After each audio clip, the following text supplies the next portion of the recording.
Ndathi vaya la andawazi uzoqashuka ngamajita mfethu, ngoba udubulisa nami mfethu, udubulisa nami. Ndathi vaya la, ndathi ngiyamalala la, ungabonakali fuck, ndathi ngiyamalala nje lami. Kanti ngimqedile uqashuka ngimtshiza abantu ngami. Ngoba zamnyathela, zamncaba uphila manje yami, ngicaba uphila. Ngijwayele le ntwana, ndicela usizo lakho bo, family yami ilapha, anokwazi ukunyamalala, ifamily yami ilapha, umndeni wami ulapha, abangidubule befuna ungidubula, sofika lapha family yami.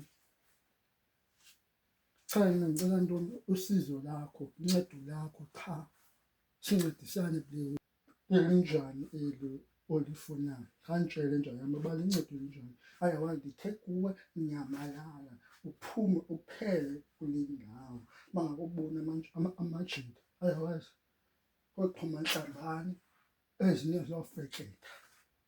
Yeva, nami abandabonakala nawe kule ndawo ndizocisha nami, ndizobhoda futhi, cingela mna nawe futhi ozocisha nami, ndisandisithi nyamalala nje yami.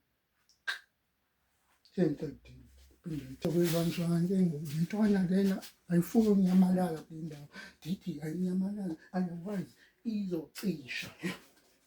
Sekuthini mani isebenza njani le ntwana le, ayifuni uvaya kule ndawo, otherwise abe mhlawumbe iyabonakala nami izobhoda cishe nami. Ikethe ubhosi le ntwana ayicishi, ngoku ngiyicishayo kuzobhoda nami apha.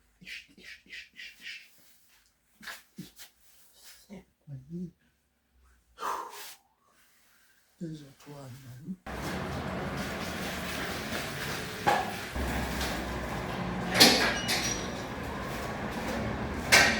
Yes, inyamalele intwana, ibalekile intwana, yo phansi ngakusengisha apha, phansi ngabhoda, yo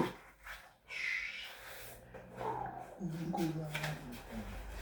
Mngani wami, ngathi kuwe cisha umuntu umbulale, abhoda angabonakali, sende ungcwabe uyomlahla ngapha emfuleni.